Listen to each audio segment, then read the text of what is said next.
খাবার খেতে বসলে আল্লাহর একটি নাম করুন, আল্লাহ তাআলা গোপন সম্পদ আপনাকে দান করে দিবেন। মনে রাখবেন, আমরা কিন্তু সকলেই খাবার খাই, তবে এই খাবারের ভিতরে যদি বরকত পেতে চান তাহলে অবশ্যই আল্লাহর গুণবাচক একটি নাম পড়ার চেষ্টা করবেন। আমরা যখন খাবার খাই তখন এই খাবারের ভিতরে কিছু আদব রয়েছে। নবীজি সাল্লাল্লাহু আলাইহি ওয়াসাল্লাম আমাদেরকে A to Z সব শিক্ষা দিয়েছেন, কোথায় কি করতে হবে সেটা আমাদেরকে জানিয়ে দিয়েছেন।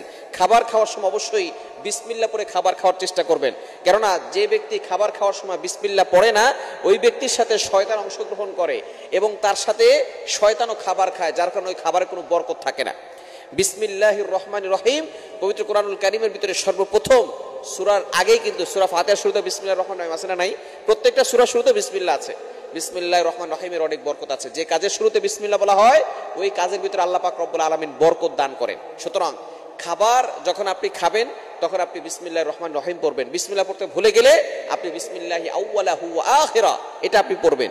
এরপরে আপনি আল্লাহ তাআলার গুণবাচক একটি নাম বারবার পড়ার চেষ্টা করবেন, কেননা যে ব্যক্তি আল্লাহর প্রশংসা করে আল্লাহ পাক রব্বুল আলামিন তাকে নিয়ামত আরো বাড়িয়ে দেন। পবিত্র কোরআনুল কারীম আল্লাহ তাআলা নিজে বলে দিয়েছেন। কোরআন খুলেন 13 নম্বর পারার 15 নম্বর পৃষ্ঠার 4-5 নম্বর লাইন সূরা ইব্রাহিমের 7 নম্বর আয়াতে আল্লাহ বলছেন, লা ইন শাকারতুম লা আযীদান্নাকুম ওয়া লা ইন কাফারতুম ইন্না আযাবি লাশাদীদ।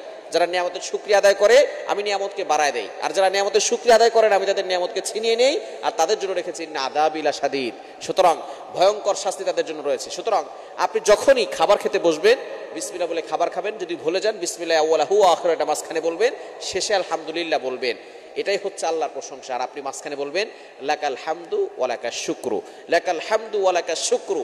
এটা যদি আপনি পড়তে পারেন আল্লাহ তাআলার এই গুণবাচক নাম লাকাল হামদু ওয়া লাকাশ শুকরু, আপনি সমস্ত প্রশংসা আল্লাহর জন্য, সমস্ত কৃতজ্ঞতা আপনি শুকরিয়া আদায় করছেন আল্লাহর জন্য। এটা যদি আপনি বলতে পারেন, যারা খাবার খেয়ে শুকরিয়া আদায় করে আল্লাহ পাক রব্বুল আলামিন তাদেরকে গোপন সম্পদ দান করবেন। যদি আপনি ধনী হতে চান খাবারের সময় বিসমিল্লাহ পড়ে খাবার খাবেন আর আপনি লাকাল হামদু ওয়া লাকাশ শুকরু এটা বলবেন, বারবার এটা পড়বেন। দেখবেন আল্লাহ পাক রব্বুল আলামিন আপনার জীবনে বরকত দিবেন, আপনার সংসারে বরকত দিবেন, আপনার খাবারে বরকত দিবেন, কোনোদিন রিজিকে অভাব হবে না এবং গোপন সম্পদ আল্লাহ তাআলা দান করবেন।